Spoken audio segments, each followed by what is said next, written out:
MD Nishat সরকার লিখেছেন, আমি SSC থেকে মাস্টার্স পর্যন্ত কমার্স নিয়ে পড়েছি। কমার্সে একটা সাবজেক্ট আছে, সেটা হলো হিসাব বিজ্ঞান। এই হিসাব বিজ্ঞান শুধু সুদের হিসাব। প্রশ্ন হলো, আমি যে সারা জীবন সুদের হিসাব করে আসলাম, আমার কি গুনাহ হবে? ভাই নিশাত সরকার, এটা নিয়ে আমাদের ভাবা উচিত। মুসলিম প্রধান দেশে সবাই যেখানে সুদকে ঘৃণা করে, সুদী ব্যাংকের বিপরীতে ইসলামী ব্যাংকিং এটার প্রতি মানুষ ঝুঁকছে। এখান থেকে বোঝা যায় মানুষ, আপামর সাধারণ মানুষ সুদকে তারা ঘৃণা করে। অতএব তাদের পাঠদানে, তাদের সিলেবাসে, পাঠ্যপুস্তকে, পাঠ্যক্রমে সুদের হিসাব নিকাশ মাত্রাতিরিক্ত থাকা, এটা হলো জনগণের আশা আকাঙ্ক্ষার পরিপন্থী শিক্ষা ব্যবস্থা চাপিয়ে দেওয়ার নামান্তর, যেটা দীর্ঘদিন ধরে বাংলাদেশে হয়ে আসছে। নতুন বাংলাদেশে অন্তত এগুলো থাকবে না, আমরা আশা করব। তারপর যদি এরকম থাকে, আপনি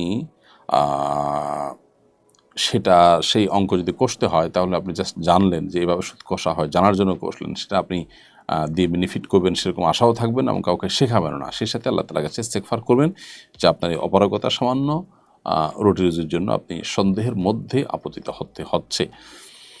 তো যদি কোনো ছাত্র এই সুদের হিসাব নিকাশ করেন, সুদের অঙ্ক করেন এবং তিনি এই নিয়তে করেন যে আমি ধারণা নিলাম যে এরকম করা হয়, আমি এটার ইমপ্লিমেন্ট করব না, আমল করব না, তাহলে ইনশাআল্লাহ আশা করা যায় তিনি গুনাহগার হবেন না। এরপরে সাদি লিখেছেন, চ্যাটজিপিটি ব্যবহার করা কি জায়েজ?